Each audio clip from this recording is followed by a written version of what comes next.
U and Pokemon Stadium's transfer pack. It was around this point that it became all too obvious that there needed to be some lines drawn and rules put into place about who was and wasn't responsible for Pokemon.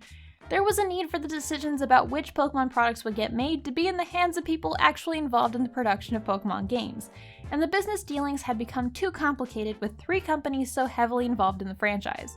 So in 2001, Iwata and Ishihara worked together on creating the Pokemon Company. Iwata had moved over to Nintendo, and given his familiarity with everything Pokemon, was given the task to organize the rights to Pokemon under one umbrella. The Pokemon Company would serve as a formal entity to interact with other companies looking to work with the brand. They needed a Lorax for Pikachu.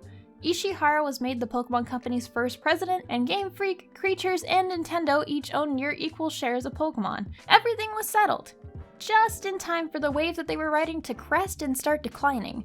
Pokemania was ending. So suddenly, the man who never thought it would last was now in charge of making it last forever somehow.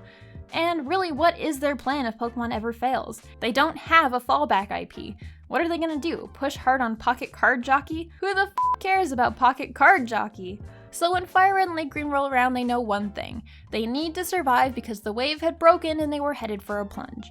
In order to accomplish this, Pokemon would need to adapt to stay within their demographic. Pokemon wasn't going to chase kids into their teens and adulthood. Survival and sustainability require expanding to new players because you don't know what tomorrow brings. So why exactly did they remake the games that made them famous? It was a business decision.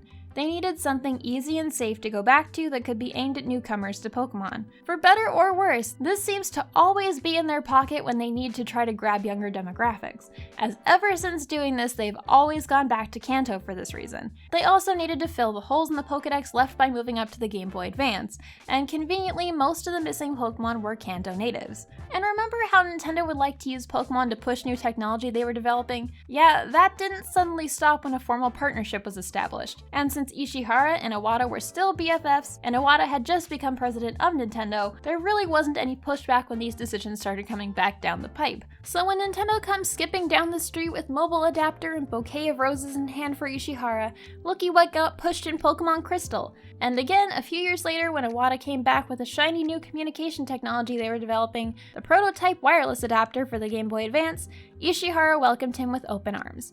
Now, even despite the idea to push the mobile adapter in Fire Red and Leaf Green coming from Nintendo, it's not like they were being forced to do it. In fact, all parties had something to gain. Ishihara believed it was a perfect fit for Pokemon considering the franchise was already based on requiring games to connect to one another in order to necessitate multiple versions, and with the adapter not being compatible with the games that they had already sold, to use it, more players would buy more copies of the new games. Game Freak got to take a break after the crunch hell that was developing